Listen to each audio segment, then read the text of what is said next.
What led to the death of Anneliese Michel? Was she possessed by legions of demons? Was she mentally unwell or tortured? Today we test the believability of the possession of Anneliese Michel.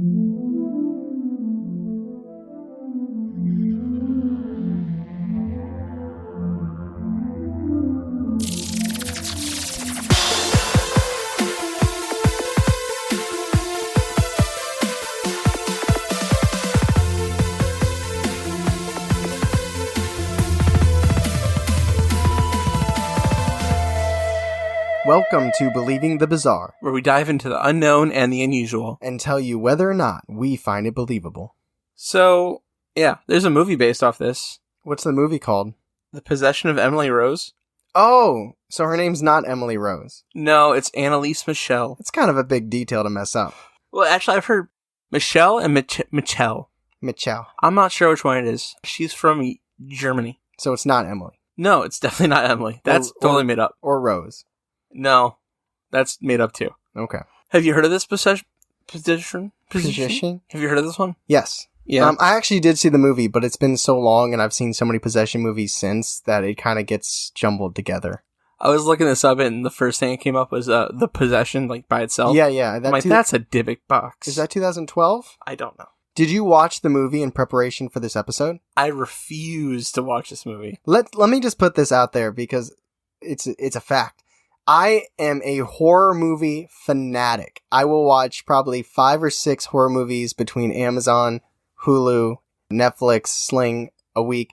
Charlie absolutely, he stiff arms that shit. Like he puts his arm way out there and says, "You're not getting near me." I don't like horror movies. Actually, people have been like, what horror movies do you guys like? I'm like, I don't like any. None. Charlie's like, I actually don't like anything paranormal. I know, right? It's a facade. I'm just here for fun. He feeds me, so I come over, which I didn't do. I like the idea of real stuff. I don't know. The movies, the fake stuff, the stuff I know is fake, freaks me out more. But I did take you to see The Evil Dead in theaters, and you watched the whole thing like a champ. I was not happy about it, but yeah, I did. Also, we went to see The Conjuring for your birthday. Oh, man. That same year. Yeah. I believe 2013. I think so. I believe, good stuff. Love The Conjuring. Great child acting. And I love Patrick Wilson. So are you ready to dive into this? It's a pretty deep dive on Anneliese. Yeah. A.k.a. Emily Rose. She was born September 21st, 1952. Do we know what was on her birth certificate? I probably Anneliese. Not Emily Rose. No, I'm guaranteeing you that was made up for Hollywood. I think they Americanized it because they wanted it to be in America. Did it take place in America? I don't remember. See, there's just details I don't. I'm gonna watch this movie after this episode comes out. Should live tweet it. I could actually. Actually, that's not a bad idea. She was a German woman who underwent a Catholic exorcism, actually many Catholic exorcisms, during the year before her death. What? You just look smug. No, I'm just thinking that the priest came over and he's like, "Oh, it's not a little boy. It's a little girl." Shit. Well, I mean, so Anneliese was born to a very, very religious Catholic household. She had 3 sisters, and she was deeply religious herself, and she went to mass 2 times a week. Is that a lot? Yeah, my grandma goes probably more, but she ain't got nothing on my grandma. I've been once, sometimes. 2 times it's a fair amount. In 1973, in the depths of her possession, she went to Würzburg. Wait, this is the depths of her possession? Yeah. So it's already happening. 1973. I just wanted to point out before we get really into it. Oh, okay. She was in college. Würzburg. I don't know in how Germany? to say it. Yes. Okay. She went to Würzburg and she was studying to become a teacher, but events unfolded and she did drop out. But students that went to school with her, actually, they just thought she was kind of withdrawn. But other than that, they didn't really know what was going on. Every time she invites you over the door, she keeps walking on the ceiling. She did live with her parents. That's smart. Actually, the first thing I Googled this school, and the first thing that came up was their English master's program. I wonder if that's what she was in the 70s. I wonder if she Googled it at the same time. She asked Jeeves in the 70s if that was a good program. So Anneliese was 16 or 17, depending on what you look at. I think it was 16 because the more I saw it was leaning towards 16. That's when she had her first fainting spell, and it was during school, and she kind of passed it off. She was like, whatever, it's fine. She went home. That night, she had her first sleep paralysis experience. The whole nine. So the things like sitting on her. Yeah, the hag, right? That's what they kind of alluded to. She's pinned down. She can't really breathe well. She's trying to cry out to her sisters. It presses on her so hard that she actually urinates. And it only lasts for like 10, 15 minutes, which must feel like an eternity. Yeah, I mean, absolutely. 1 minute of not being able to breathe would suck. In 1969, so like a year later, she had a very similar experience. Wait, I thought we were in the 70s. No, not yet. It's a long time. But what happened in 73? 73 is when it gets worse. Okay, so you're saying that this is all leading up to 73. It's all even up to 76. Dude, you and chronological stories. I just wanted to point that out while, like... So this is how it ended, but anyways. No, it didn't end that way. Okay, it starts in 68 and goes to 76. Okay. But you started in 73. I did. I like that storytelling trope. In 1969, only a few months later, she was diagnosed with grand mal seizures after another event like this. So she had another seizure, fainting spell. Grand mal? Grand mal epilepsy. Oh, epilepsy. Grand mal epilepsy. I'm sorry. No, I got you. Between this second event and the third event that I'm about to talk about, she got very sick. She was very sick for a long time. Like, she even went to a sanatorium for some time, like away from her family. Because of seizures, epilepsy, and fainting? Pneumonia. She couldn't stop coughing. You would go to a sanatorium for that? For as long as she had it, yeah. Wow, I always thought that was more like mental illness type stuff. They kind of treated it like they didn't want anybody else to get it, and she was just sick for such a long time. It was really weird. But so at this point, in 69, the most that has happened, is anybody thinking demonic? Or at this point, they're like, something's wrong with her. We don't know what it is, but something's wrong. No one's said demon yet, but I think she was thinking it. They're whispering it. Demon. In 1970, while she was staying at the same sanatorium, she was witnessed having another seizure. She was prescribed medicine, and the medicine didn't really do that much for her. She was prescribed Dilaudid, and we'll get into the side effects of the medicine, because I think that's significant. It's like you might have stomach problems, vomiting, possession, the usual. You're opening some doors. After this third seizure, it got darker. She started to see like devilish faces around her when she's like praying. All times of the day, she's like making the bed, devil face. Going to the bathroom, devil face. In her own head? No one else sees them, so yeah. Okay, so it's happening during mundane daily activities, not just during seizures. Yes. Okay. The same month that this started happening, she was also prescribed Dilaudid, which is given to schizophrenics. Okay, I was going to ask what that was. A lot of what? In 1973, so the same year I mentioned earlier, she came down with serious depression.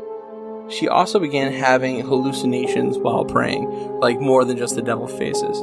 She started hearing voices saying things like, "You're damned, you're going to rot in hell." She started hearing knocks in her room, and other people could also hear the knocks too, so it's not like she's the only person hearing them. So it's kind of branched beyond her own personal auditory hallucinations. Like it's that makes it seem a little bit more grounded in this reality. And in the midst of these events, her mother reported seeing Anna while she was angrily, hatefully staring at a picture of Mary. And while she was staring at the picture of Mary, her mother reported seeing her eyes turn pitch black, and her hands started to transform into like monster, giant, clawed hands. Okay, so we have now broken out of this is a personal thing she's dealing with, and it kind of, because initially I feel like you would have the discussion of, is she experiencing this, or is this a form of mental illness? Mm-hmm.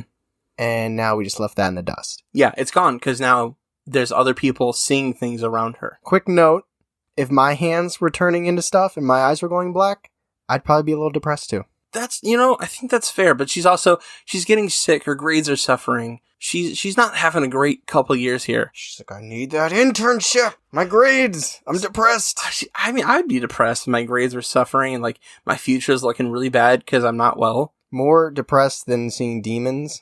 I'm sure that's not helping. Every time she's trying to study. Oh my god. She thinks they're just talking about their exams, like, you're damned. She's like, no, I have this vocabulary list down. John Dewey was the founder of the "you're gonna die in hell," and just like, that'd be terrible. unless they train, like imagine them learning with her. It could be like a cheat almost. She's taking the test and she's like, oh shit. And they're like, hey, psst, see, still going to hell, but see. Yeah, I feel like that's out of an anime that like... If you think about it though, now that was like a joke, but this is all off the wall, but if they did help her cheat, they are making her lie and become mistrustworthy. That's true. Untrustworthy? Untrustworthy. Not truthful. And that's a joke, but that is kind of turning into a way of corrupting her. That's interesting. I mean, they didn't do that, but... No? No, they didn't. Oh, okay. In the spring of 1973, she was in a psychiatrical visit with Dr. Luthi. She described visiting of demonic faces, which we knew about, and evil forces. They were constantly harassing her. And she also said that the evil is inside me. She also reported smelling burnt feces, which I don't know. How does she know that smell? It's so specific. Least favorite candle, Bath and Body Works.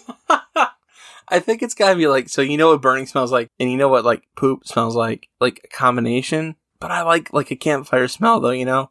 He's like, he could have just said bad. All right, let's not get too descriptive now. And here is where it gets complicated. The mother said that Dr. Luthi told them to see a Jesuit or a priest, and he denied that he even said that. But the mom says that he said that. Really? The doctor says, I never said that. Yeah, he's like, I didn't say that. I'm a man of science. Yeah, exactly. I mean, that makes sense. Maybe he said it like off the record. Yeah. Yeah. The family hooked up with Father Alt. Hooked up. I don't know. They hit him up. He's like, They sent him a Twitter message. So his name is Father Alt. And in November 1973... I was on a flow. What? No, I'm sorry. He's going to be like Father Alt. He's about to control, delete this demon. Oh. Sorry. It's fine. So in November 1973, she saw a Freudian psychologist. She was diagnosed as a neurotic with epilepsy. Another doctor took her off the Dilaudid and put her on a much stronger drug, Tegatron. It sounds like a transformer. Tegatron. Man, it's just a lot of different things that she's going on here. Mm-hmm. And So jump to... So it's a couple of years later, 1975, July of 1975. She has been getting worse. She's not been getting better. She rarely sleeps, and while she's up at night, she's praying constantly. Her diet consists of spiders, flies, and urine that she licks off the floor. Okay, what the What is... Her mom's just like letting that happen? Or like... That's one of the biggest questions I have. Like, her parents know what's going on. She's in the same house. Maybe, like me, her mom was an arachnophobe, and she's like, hey, I ain't messing with this. Like when I call Paula over to go get a spider? Yeah, it's kind of like, I mean, it's good protein, she's fine. She's a growing girl. She needs that 8-legged goodness. She also had the habit of destroying holy objects, like crucifixes or rosaries. She also exhibited superhuman strength, and at one point, she picked up her sister and threw her across the room like a rag doll. Damn. Okay, now we're getting there. Father Rodvik was... What happened to Alt? Alt's, Father Rodvik, Father Alt's, one of his compatriots. Bros? Yeah, one of his bros. He was convinced that she was possessed. Actually, he was a possession expert. Yeah, rent was coming up. Yeah. He had a couple bills past due. He's like, yeah, it looks like possession to me. I'm going to need this up front. So he consulted with the bishop, and they decided that it was time to do a formal exorcism. Father Renz was set to do the exorcism. On September 24th, 1975, 3 days after her birthday, the first exorcism rite was invoked. During this time, she did 67 exorcisms. What? Say a number again? 67 exorcisms, 2 a week for a year. He's got a beach house.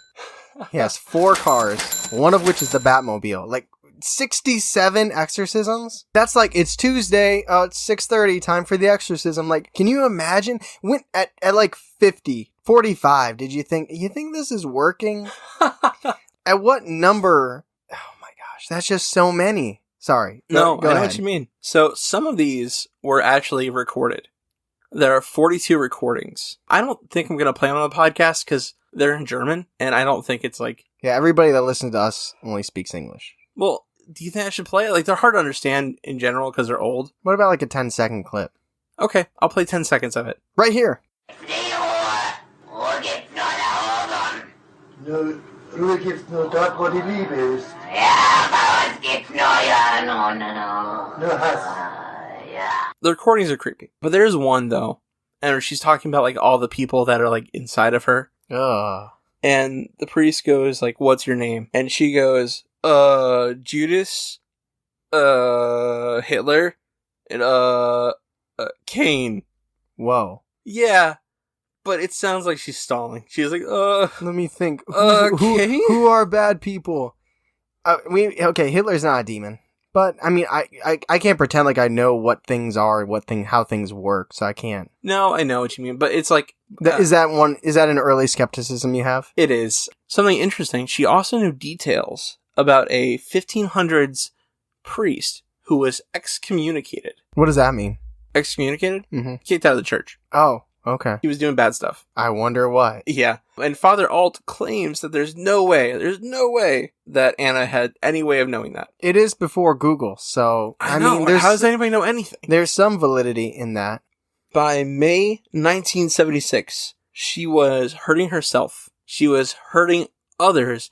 She was biting the wall. She had chipped teeth. She was so unpredictable and menacing that her parents had to tie her to her bed. They had to restrain her. Now listen, it's terrifying for her, and it's terrifying for her parents because it's your own child. But can we put ourselves in the shoes of her sisters for a second? Because one, they have no say. Parents have a say. They can say she stays, she goes, psychiatric, hospital, sanatorium. They have no say. They're just siblings. And it's somebody you grew up with your whole life. You love them as you love the real them, but you're living with this thing that's eating bugs, hurting themselves, hurting you, and you have to try and go to sleep in the same house as them. Imagine the screams. They're the she is Anneliese. Anneliese is the ultimate victim, but I feel bad for everybody involved, but I feel really bad for the sisters because they have no control. They're just thrown in this situation and having to deal with it and not knowing, for anybody out there in the world in any real or paranormal situation, not feeling safe in your own home is a terrible thing. Absolutely. She refused to eat. She said it was like she was not permitted to eat. Not even arachnids anymore. I think that's the only thing she could get away with. Even though she was under 80 pounds, she still had incredible strength. By June, she had a high fever but refused to go to the doctor. Her whole face was gaunt. She had cracked teeth, deep bags under her eyes. Cheekbones were probably so prominent. You give her a hug, she'd cut your face open. I have a picture. Was it that picture I saw on Instagram? No. So that was her before. That's her right before. You got to send me that. I will. Man, that is, something happened. Whether it's mental illness or demonic possession, something happened. On June 30th, the last exorcism happened, and all that she said was, please, absolution. Just out loud or to the priest or? Just to the priest. It was out loud, but she was found on the morning of July 1st. Her parents found her dead. She was 23 years old. The official cause of death was starvation. She only weighed 68 pounds by the time she passed away. Legally, in this day and age, I feel like that would definitely fall on the parents. You know what's funny? That's the next thing we're getting into. Yeah, I feel like today, if you take out the paranormal aspect of it, if you read on the news, daughter dies of starvation in her house with her parents. It looks bad. Yeah, it looks really bad. So, that's funny that you say that. Her parents and the two priests, Renz and Alt, were accused of negligent homicide, and they were tried in 1978. The defense presented eyewitnesses' testimony and the recordings as evidence, and they argued in a non-religious fashion she was allowed to refuse the right to be helped. And because, think about the time, that could have, being helped could have been force-feeding electric shock therapy. The prosecution argued that because of Anneliese's psychosis, her parents and the priests were liable because they did not act to save her life. They tore down Father Alt and the claims that he was actually a schizophrenic. They also argued that the drug suppressed the epilepsy like seizures and that the suppression morphed into delusions of psychosis. The psychosis played in her fantasy of possession. So between the exorcisms and the drugs, she was not well. Right. Yeah, right. It is unclear if the seizures stopped by themselves or with the help of the drugs. All four were convicted. They were sentenced to 6 months in prison, and the priest had to be suspended for 3 years. Miscommunicated. And they couldn't eat No, they weren't anything in jail. excommunicated. They were still allowed to be priests. I said miscommunicated. Oh, okay. I don't know anything. The court ruled that she was unable to make decisions for herself, basically. Wow. Court ruled it up. So that is the case of the possession of Anneliese Michel. Parentheses, Emily Rose. So, the judge was pretty much like, unbelievable. Yeah. Would you like to meet me on the other side of the discussion? I'd love to. So, let's talk about this. So, like you said, I would argue mental health, but there are outside factors, like the mother seeing things, people smelling that burnt feces smell. Oh, other people smelled that? I thought it was just her. No, I didn't mention it, but other people smelled that. Other people heard the knocks. They all know the defining scent. Yeah, they all know that smell. Burnt poop. What that means. So it's hard to argue any which way because there is strong evidence on both sides. I would be interested in hearing what the sisters had to say because the parents, sketchy. She's the one going through it and she's not with us anymore. I would love to now hear like an interview with like one of the sisters or something. I would too. That would be not fun, but I'm not super interesting. I'm not saying that they couldn't, like, let's say this for a second, this is all fake or it's mental illness on her part and her family buying in. Because, okay, what I was going to say was I feel like they're the most innocent people in this situation to maybe have their own perspective. But let me throw this out there. How much sleep would you get if somebody in your family was going through this? Oh my God, none. Right. Hardly any. So here's a pitch that I don't have facts for it not being real. What if she was going through some type of mental illness with the seizures and stuff and the drugs? Like, maybe without the drugs, it wouldn't have gotten to the psychosis aspect of it, of seeing demons and everything. So she's dealing with that, and it's just disrupting the day-to-day life of her family so much in this scenario I'm making up right now, that they're not sleeping, they're not eating well, they're kind of going out of their own mind, their own depression because they're seeing their daughter go through this. So what if I know what lack of sleep does to you. It's kind of messed up. So what if like lack of sleep and their own depression with everything going on is making them almost buy into, and the priest obviously was buying in as well. Yeah. And I'm not saying that was a scheme. They probably legitimately believe that she was possessed. I'm just saying that what if it's all those factors? Mental illness, disruption in the day-to-day life and sleep, and then getting a second opinion from the priest who is naturally, because of their religious background, more likely to believe in possession. What if it's all that? So there are some like symptoms to a possession. She kind of hits on most of them. And I think that's what the priest was looking for. Like, the thing that stands out the most to me is the super strength. How could someone who weighs less than 80 pounds throw a girl across the room? But was that witnessed by anybody besides the family or the priest? Yeah, that's a good question. I don't think so. Yeah. See, I don't wish anything because it would all be bad. But I almost wish that if she was at school, something more than just fainting or seizures happened. Not that that's not enough.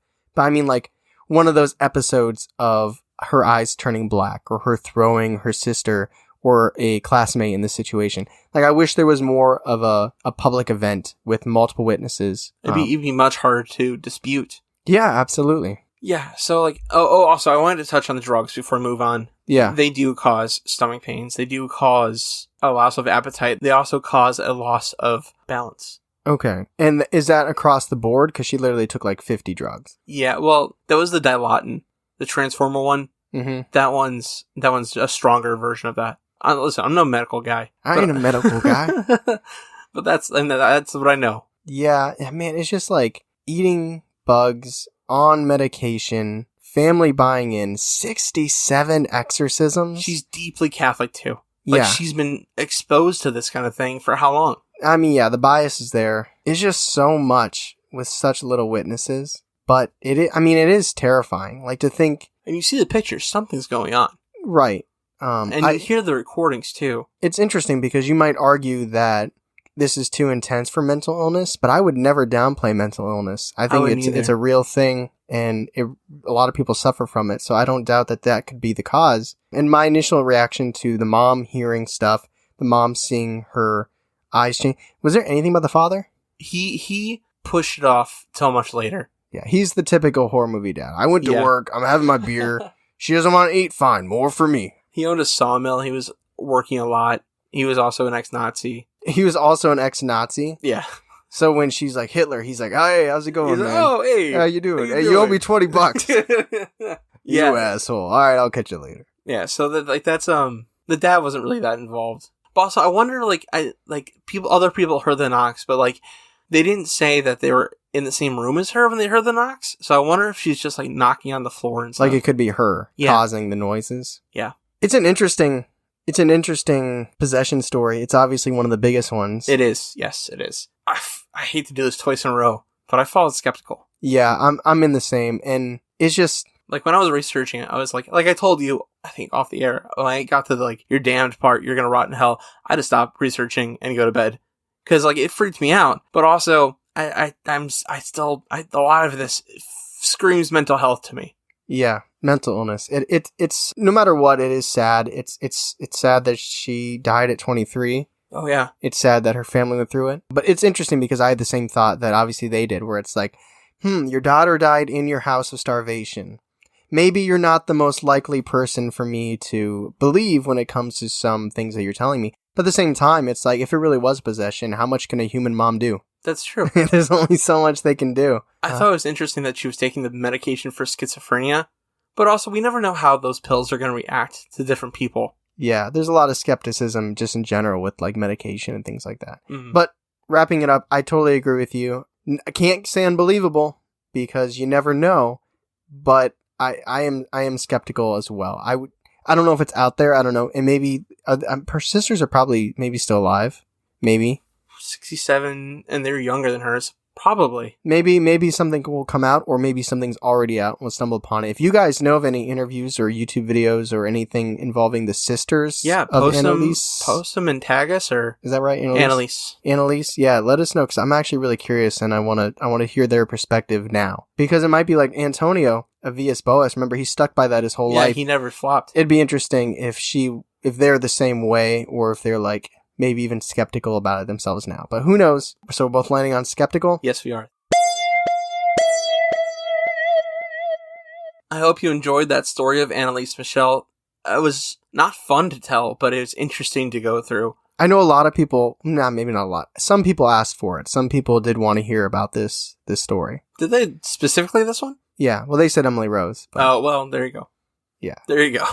I mean, we kind of split the duties when it comes to messaging and stuff, so I might know something that you don't know just because of who responds to messages. Yeah, exactly. And that's okay. I'm glad I covered this. This was totally random. Yeah, it's funny because sometimes before we do an episode, we'll talk about what the topic is, and we'll be like, are we going to be funny this one? Or we not like we have the ability to always be on. Listen, I can't just turn this on when I ask for it, you know? Yeah, but it's kind of like, are we going to take this lightly or not? And with this one, it was kind of like, there will probably be moments, but it's also like, this is a creepy one in general. Like Fresno Nightcrawlers, there's an opportunity to be silly with that. But there's some stories or topics we do where it's just kind of like, it's hard because it is really kind of terrifying. Yeah, like if you think about this, like that is your reality. That's very scary. Absolutely. And I feel like it kind of lends itself to the listener submissions too, because it's just like, who am I to say no? Like, it's just crazy to put, because sometimes you read a story or you tell a story and you're so far away from it that you're reading it like a movie or a book where you're like, this is fiction. So I feel like sometimes, like I did with the sisters, it's good to put yourself in that situation. Like, could you imagine? I'm going off on tangents here. Anyway, thank you everyone for listening. Thank you for the reviews coming in. Oh my gosh. Charlie and I always share them with each other, and honestly, I'm so grateful for us to be getting these reviews because it blows my mind. And the kindness, the sincerity. It's surreal. Honestly, it's surreal for me. Yeah, we literally never, ever, ever take it for granted. So thank you, everybody. If you haven't left a review and you're wanting to, feel free to do so. We appreciate all the listens. We appreciate all the engagement. It really does mean a lot to us. Yeah, thank you again from both of us. As always, catch us next week on Believing the Bizarre, a podcast as bizarre as you are.